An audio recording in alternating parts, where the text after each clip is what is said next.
नमस्कार, आप देख रहे हैं खबर दोपहर और न्यूज रूम से मैं हूं आपके साथ अलीम अतहर। नमस्कार, मैं हूं आप सबके साथ अनूप। और सबसे पहले खबर वो खबर जिस पर सबकी निगाहें टिकी हुई, बिहार की सियासत से जुड़ी है सबसे बड़ी खबर हम आपको बता रहे हैं। आज आरएलएसपी का जेडीयू में विलय होने वाला है, तैयारी पूरी हो गई है। दोपहर 2 बजे का वक्त तय किया गया है और जेडीयू दफ्तर में आज ये विलय का कार्यक्रम रखा गया है। तो आज पूरी तरह से आरएलएसपी का जेडीयू में विलय हो जाएगा, तैयारी पूरी हो गई है। जेडीयू ऑफिस में विलय का कार्यक्रम होगा, दोपहर 2 बजे का वक्त निर्धारित किया गया है और विलय के लिए खाका पूरा तैयार कर लिया गया है। तो 2 घंटे का वक्त बचा है। देखिए जी हां, 2 घंटे बाद आज बिहार की सियासत में बड़ा उलटफेर हम कह सकते हैं और 2 दिग्गज आज मिलने वाले हैं। आरएलएसपी का विलय होगा जेडीयू में। उपेंद्र कुशवाहा पूरी तरह से आज जेडीयू में शामिल हो जाएंगे और जेडीयू में उनकी पार्टी का आरएलएसपी का विलय हो जाएगा। तय है कि उनको बड़ी अहम जिम्मेदारी भी मिल सकती है और इससे पहले कई घंटों की बैठक नीतीश कुमार के साथ उनकी हुई है। पूरा खाका तैयार हो गया है, तैयारी पूरी हो गई है। 2 घंटे का वक्त बचा है, दोपहर 2 बजे का वक्त तय किया गया है जब आरएलएसपी का जेडीयू में विलय हो जाएगा।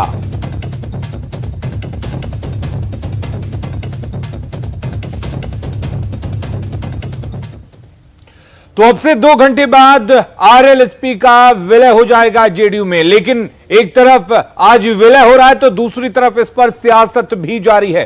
कांग्रेस और आरजेडी इसे मौकाप्रस्त राजनीति बता रहे हैं और यह कह रहे हैं कि कुशवाहा मौकाप्रस्त राजनीति कर रहे हैं। वहीं जेडीयू और बीजेपी इसे एक अच्छा फैसला बताते हुए जेडीयू कह रहा है कि आरएलएसपी कभी अलग था ही नहीं, वो हमेशा से जेडीयू का एक हिस्सा था। लोक समता पार्टी का विलय आज जेडीयू में हो जाएगा। आदरणीय श्री उपेंद्र कुशवाहा जी ने आरएलएसपी बनाई ही थी जेडीयू से अलग होकर कि बिहार में शिक्षा व्यवस्था चौपट है, बिहार की बदहाली है। अब गिरगिट की तरह रंग जो लोग राजनीति में बदलते हैं उनका हिसाब किताब जनता करती है। आज भी बदहाल है। आपको याद होगा नीतीश कुमार की शिक्षा विरोधी नीतियों के खिलाफ पूरे बिहार में उपेंद्र कुशवाहा ने मानव श्रृंखला बनवाई थी अपनी पार्टी से। आज क्या हुआ? क्यों उपेंद्र कुशवाहा जी नीतीश कुमार के पास जा रहे हैं? भाई सीधी बात है, पत्नी एमएलसी बनने जा रही हैं और मंत्री बनने जा रही हैं। उपेंद्र कुशवाहा 1 नंबर के मौका परस्त राजनेता निकले। उपेंद्र जी आज जेडीयू ज्वाइन कर रहे हैं, ऐसी खबरें चल रही हैं। अरे भाई, उपेंद्र जी जेडीयू से अलग कब हुए थे? जेडीयू तो उन्हीं का परिवार है। कोई अपने घर में लौटता है तो उसको ज्वाइन करना नहीं कहता। वो अपने घर में वापसी कर रहे हैं और हमें पूरी उम्मीद है, आशा है, खुशी है कि उनके आने से जनता दल यू और मजबूत होगा, एक परिवार और बढ़ेगा। देखिए, उपेंद्र कुशवाहा जी का एनडीए के भीतर बहुत सम्मान रहा है। केंद्र में मानव संसाधन राज्य मंत्री थे, लेकिन वे अपनी स्वेच्छा से महागठबंधन में गए थे। लेकिन महागठबंधन में जिस तरीके से उनका अपमान हुआ, महागठबंधन के नेता उनका फोन तक नहीं उठाते थे। ऐसे में स्वाभाविक है कि कोई भी व्यक्ति या राजनीतिक दल नए रास्तों की तलाश, नए समीकरण की तलाश करता है। और देखिए, बिहार में पंचायत चुनाव से पहले वोट के लिए जनप्रतिनिधि अलग अलग खेल खेल रहे हैं। जी हां, कटिहार से ऐसी खबर सामने आई जहां पर एक जनप्रतिनिधि एक सड़क का शिलान्यास करने पहुंची तो और देखिए यहां पर वो अपने पति के साथ साथ वार्ड सदस्य के साथ साथ जो उनके खासम खास है उनका नाम भी उन्होंने लिखवा दिया है।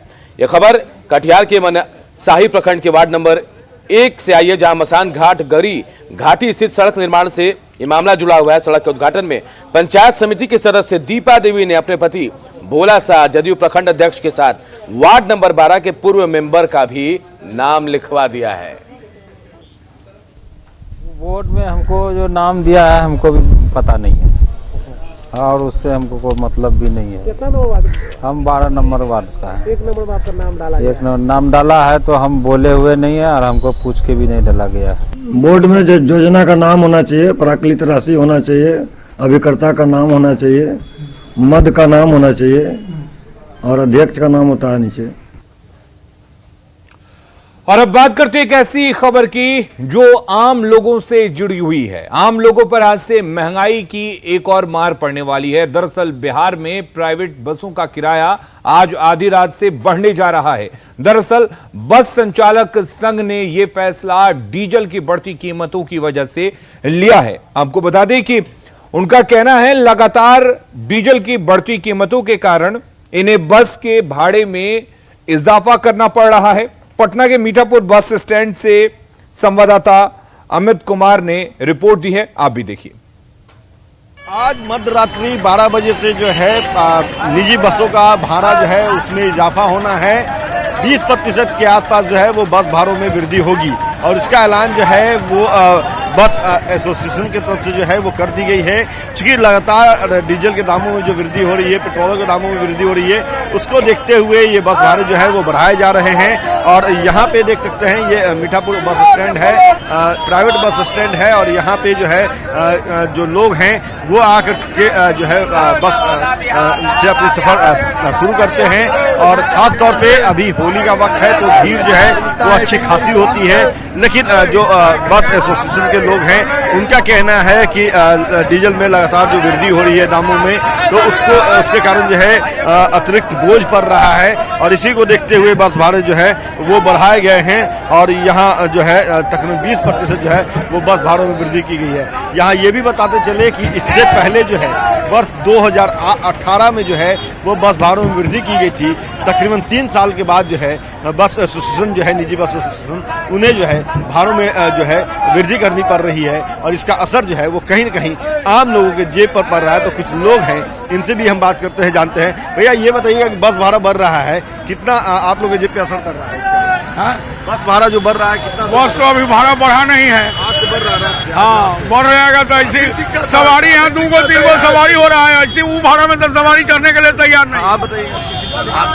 वहाँ ट्रांसपोर्ट लगाता हम लोग को दिक्कत हो रहा है और हम ऊपर सवारी। आप बताइएगा कि जो डीजल के दाम है वो बढ़े हैं जिसके कारण डीजल के दाम बढ़ गया है तो भाड़ा बढ़ना है ना। डीजल के भाव पर भाड़ा बढ़ना, डीजल बढ़ गया तो भाड़ा बढ़ेगा ना। डीजल बढ़ा है तो इस कारण से डीजल के दाम में इजाफा हुआ है, इसी कारण से जो है वो भाड़ा बढ़ रहा है और इसका बोझ जो है वो आम लोगों की, आम यात्रियों की जेब पर पड़ना है। कैमरा पर्सन सुबोध के साथ अमित कुमार, न्यूज़ 18 पटना।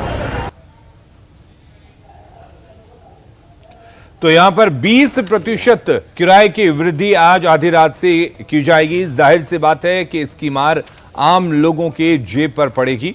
आपको बता दें कि डीजल की कीमतों में जिस तरीके से लगातार वृद्धि हो रही है उसके बाद यह फैसला लिया गया है।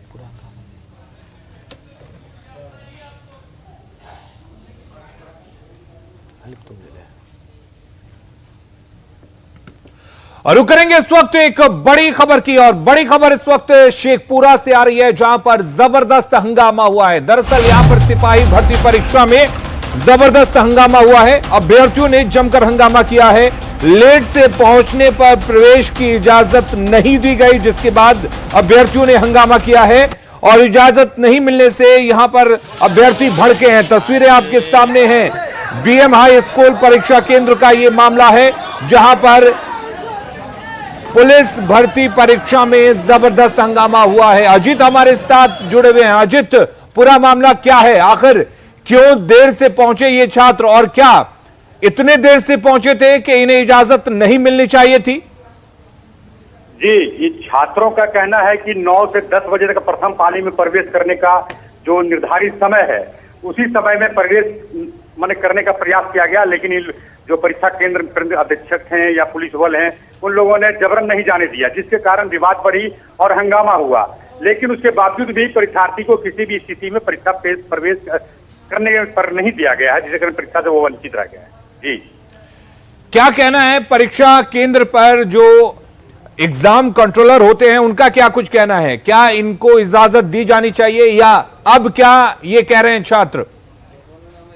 परीक्षा जो नियंत्रक हैं डीएम हाई स्कूल का, उनका कहना है कि चूंकि परीक्षार्थी विलंब से पहुंचे थे, जो निर्धारित समय था उसके बाद जबरन प्रवेश करना चाह रहे थे, जिसके कारण नियम के आधार पर उसे वंचित कर दिया गया प्रवेश करने को। इसके कारण वो हंगामा कर रहे थे। अब किसी भी स्थिति में वैसे परीक्षार्थियों को परीक्षा केंद्र में प्रवेश करने नहीं दिया जाएगा, साफ शब्दों में उन्होंने कहा है। जी चलिए, बहुत बहुत शुक्रिया अजीत आपका तमाम जानकारी देने के लिए। तो तस्वीरें आप देख सकते हैं, सीधे जो परीक्षा नियंत्रक है उन्होंने मना कर दिया है, क्योंकि ये अभ्यर्थी देर से पहुंचे थे। वहीं इनको परीक्षा में प्रवेश नहीं करने दिए जाने पर इन्होंने जमकर हंगामा किया।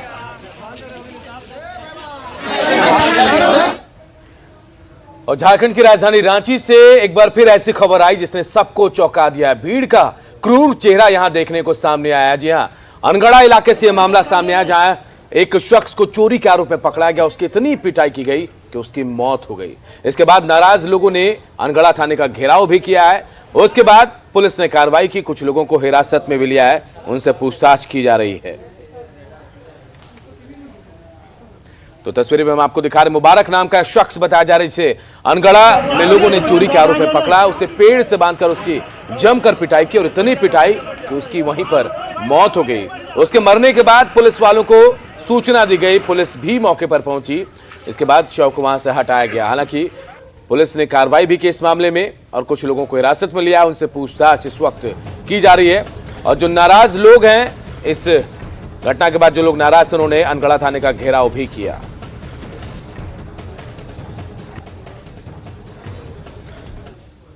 और ऐसी ही कुछ तस्वीर बिहार के मुजफ्फरपुर में भी दिखी, जहां पर चोरी के आरोप में एक चोर को पकड़कर लोगों ने जमकर पिटाई की। दरअसल चोर घर में घुसकर चोरी करने की कोशिश कर रहा था और उसी दौरान लोगों को इसकी भनक लग गई। उसके बाद क्या था, लोगों ने उस चोर को पकड़ लिया। उसके बाद उसकी जमकर पिटाई की गई, लाठी डंडों से उसकी पिटाई की गई। तस्वीरों में आप देख सकते हैं। इतना ही नहीं, चोर के दोस्त को भी मोहल्ले वालों ने जमकर पीटा। दोनों को लोगों के चंगुल से छुड़ाने के लिए पुलिस को काफी मशक्कत करनी पड़ी। बताया यह जा रहा है कि दोनों पुराने चोर हैं और पहले भी जेल की हवा खा चुके हैं। क्या हुआ था रात में? रात में जो है करीब 5 बजे करीब में जब बाथरूम करने के लिए उठे तो रूम में था। उसके बाद जो है जब रूम को लॉक कर दिया गया और उसके बाद ये कहा कि मेरे साथ एक और आदमी था जिसका नाम भोला बता रहा था, और अभी आके जो है इसको सकारा है कि मेरे साथ था। क्या क्या चुराया घर में? दुकड़िया था, बर्तन सब था, ड्राई फ्रूट का पेटी था। अब उसके बाद मिलान कर रहे हैं कि क्या क्या क्या गायब हुआ है। उसके बाद रिपोर्ट लिखा देते। शादी का घर था? शादी का घर था। अभी कुछ दिन पहले, महीना दिन पहले शादी हुआ है। वहाँ पर आए तो देखे कि अंदर में घर चोर है, उसको धर करके लेके जा रहे हैं। एक साथी एक भाग गया था। हम तो साथी को नहीं देखा, तो हम कैसे बता सकते हैं। क्या कार्रवाई कर रहे हैं आगे? हम आगे इनको थाना लेके जा रहे हैं। इनकी सहयोगी के पता करेंगे, सामान जो गायब हुआ वो तो पहले तो इनको थाना ले जाना, उसके बाद सहयोगी पता करेंगे। चोरी का उद्भेदन होगा जी। और इस घटना के बाद से कई सवाल उठ रहे हैं। क्या भीड़ गुंडागर्दी करती रहेगी? बड़ा सवाल है कि भीड़ को आखिर कानून हाथ में लेने का हक किसने दिया है? क्या इसी तरह से कानून हाथ में लेगी भीड़? सवाल यह भी कि चोर ही हैं तो क्या भीड़ सजा देगी? कानून को सजा देना चाहिए, लेकिन कानून को हाथ में लेने का अधिकार आखिर भीड़ को किसने दिया है?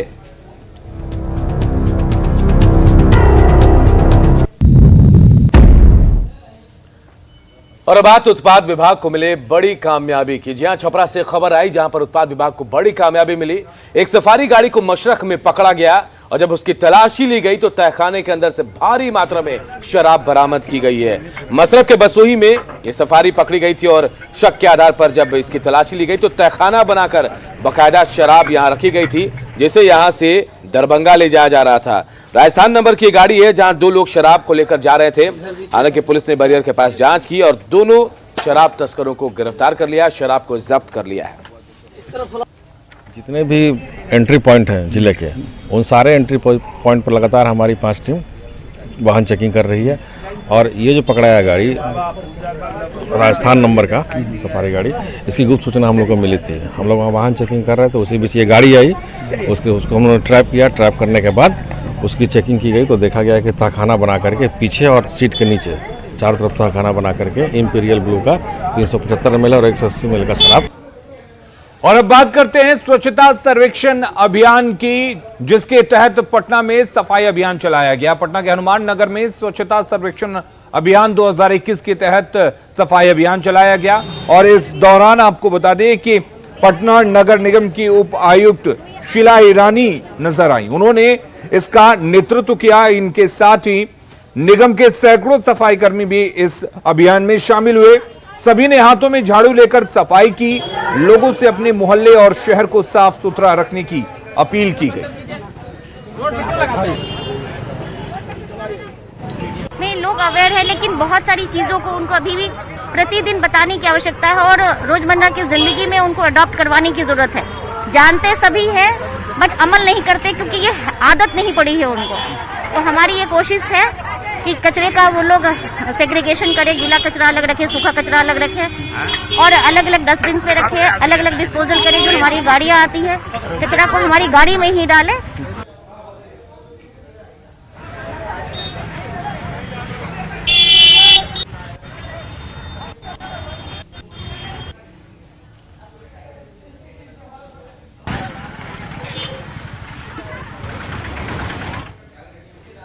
और देखिए, कोरोना के बढ़ते मामलों को देखकर प्रशासन भी गंभीर हो गया है। जमशेदपुर की बात करते हैं, जहां कोरोना के बढ़ते मामलों को देखकर यहां सख्त हिदायत दी गई है कि जो कोरोना के गाइडलाइंस है उनका पालन किया जाए। डीसी खुद मुआयना भी कर रहे हैं और उन्होंने खुद कहा कि मास्क पहनना जरूरी है। सोशल डिस्टेंसिंग का उल्लंघन करने वालों पर कार्रवाई भी की जाएगी। उड़न दस्ते का भी गठन कर दिया गया है और उपायुक्त ने कोरोना को मात देने के लिए लोगों से टीकाकरण के लिए आगे आने की भी अपील की है। अलर्ट जारी किया गया है कोरोना को लेकर जमशेदपुर में।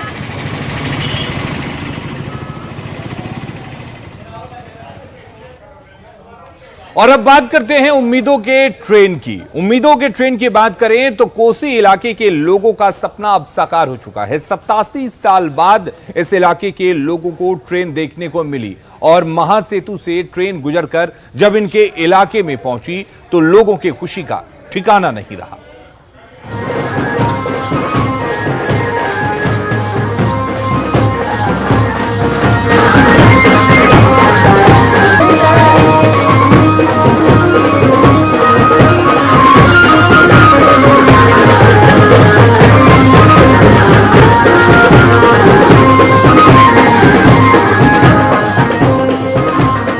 सुपौल का ये निर्मली स्टेशन है।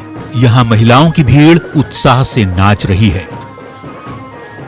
स्टेशन परिसर में बैंड बाजे का नजारा है।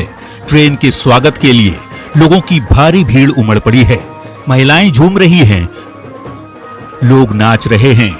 क्यों ये खुशी है तो जान लीजिए। सालों बाद यहाँ ट्रेन जो चलने वाली है, ये रूट सीधे कोसी को मिथिलांचल से जोड़ने जा रहा है। बिल्कुल अद्भुत तस्वीर है, अनोखी तस्वीर है और ये बताती है किस तरीके से 87 सालों के बाद लोगों के अंदर जो उत्साह जगा है वो उत्साह नाचने गाने मौज करने यानी कि सेलिब्रेशन का माहौल है।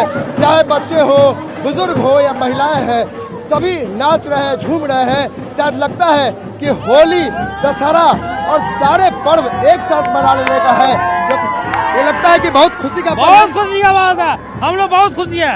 क्या लगता है कि सपना पूरा हो गया आप लोग? सपना बहुत पूरा हो गया। 20 साल का सपना पूरा हो गया निर्मली। आप लोग को लगता है कि आप लोग पहले सुनते थे कि इस तरह में ट्रेन नहीं चलती थी, अब ट्रेन चल रहा, अच्छा लगता है? ये खुशी है। विकास को गति देता भारतीय रेल 86 साल बाद कोसी मिथिला मिलन। ट्रेन के बाहर लगा ये पोस्टर, पटरी पर सरपट दौड़ती ये ट्रेन।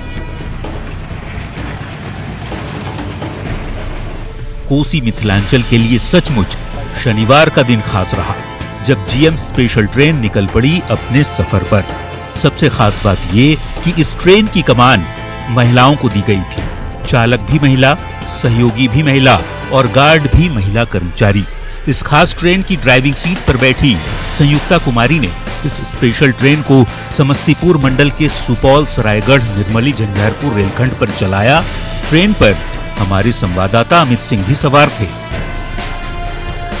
जब सफर यादगार होना है और उम्मीदों का ट्रेन है, तब ये भी बताना जरूरी है कि आखिर इस उम्मीद के ट्रेन को कौन चला रहा है, यानी पायलट कौन है। आप जरा तस्वीरों में देखिए किस तरीके से एक महिला के हाथों में उस स्पेशल ट्रेन की जिम्मेदारी मिली है जो 87 साल बाद उस ट्रैक पर होकर गुजरेगी जो सालों साल से लोगों का इंतजार रहा है। यानी इस ट्रेन की पायलट चालक संयुक्ता कुमारी, जी हाँ, ये वो नाम है जो महिलाओं के लिए शक्ति और महिला सशक्तिकरण के लिए बहुत महत्वपूर्ण है। हाँ, जा रहे हैं, ये हमारे लिए बहुत ही सौभाग्य की बात है। अब हम महिलाएं अब किसी भी क्षेत्र में पीछे नहीं हैं और सब काम करने में हम लोग सक्षम हैं। हमसे और भी प्रेरित होकर और भी लड़की महिलाएं सब आ रही हैं रेल में। दरअसल 1934 में आई भूकंप के बाद दरभंगा और सहरसा के बीच रेल नेटवर्क टूट गया था, लेकिन करीब 3000 करोड़ की राशि से कोसी महासेतु का निर्माण कराया गया। पिछले साल अक्टूबर महीने में प्रधानमंत्री नरेंद्र मोदी ने इस महासेतु का उद्घाटन किया था और शनिवार को जीएम स्पेशल ट्रेन इस महासेतु से जब गुजरी तो लोगों की भीड़ ने उत्साह के साथ स्वागत किया। इस जीएम स्पेशल ट्रेन पर सवार हमारे संवाददाता अमित सिंह ने दूसरी महिला कर्मी से बात की तो किस कदर उत्साह था, सुन लीजिए। हमारे लिए बहुत बड़ी उपलब्धि है कि मतलब हमें ये गाड़ी जीएम स्पेशल ड्यूटी में लगाया गया है, तो ये हम मतलब अपने आप को बहुत प्राउड फील कर रहे हैं कि हम लोग इस चीज के लिए सिलेक्ट हुए हैं। क्या नाम है आपका? मीनाक्षी सुंडी। तो मीनाक्षी और संयुक्ता जैसी और भी हैं साथी, और ये लोग अपने कंधों पर यानी कि खुद से ये पायलट है और यहाँ से इस ट्रेन को लेकर उस गंतव्य स्थान तक जाएंगी जहाँ लोगों की आशाएं उम्मीदें जुड़ी हुई है। तो क्यों ये ट्रेन इलाके के लिए खास है, वो भी जान लीजिए। दरअसल दरभंगा और सहरसा के बीच 87 साल बाद ट्रेन का सपना साकार हो रहा है, क्योंकि 1934 में आई भूकंप में रेल नेटवर्क टूट गया था। अब 272 किलोमीटर की जगह सिर्फ 44 किलोमीटर का सफर तय करना होगा। 9 घंटे की दूरी महज 1 घंटे में पूरी होगी। 8 घंटे और 228 किलोमीटर का फासला कम हो गया। कोसी महासेतु से सफर आसान हो गया। निर्मली से अब सीधे सुपौल पहुंचा जा सकता है।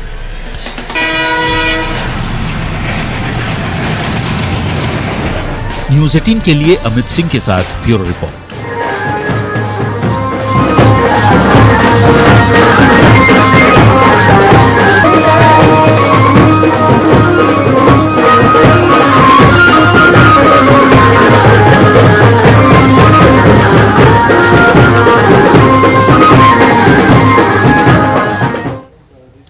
और हमने आपको हमारे खास कार्यक्रम बायजूस यंग जीनियस में मिलवाया मुंबई के तबला वादक तृप्तराज पंड्या से। और आइए आपको अब दिखाते हैं हमारे कार्यक्रम में आने के बाद कैसा रहा उनका अनुभव।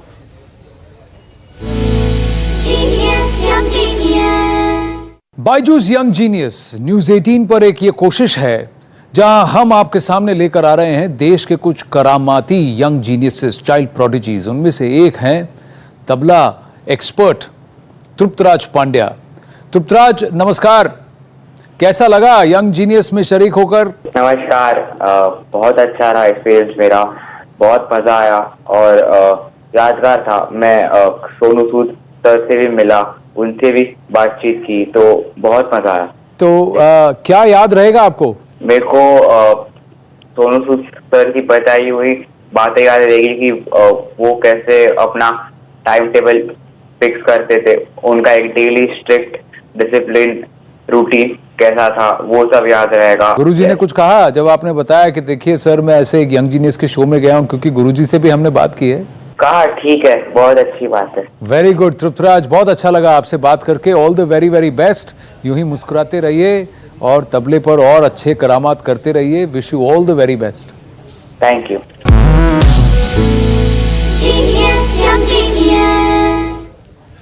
और खबर दोपहर में न्यूज रूम से फिलहाल के लिए इतना ही, लेकिन खबरों का सिलसिला लगातार जारी रहेगा। बने रहिए न्यूज 18 बिहार झारखंड के साथ।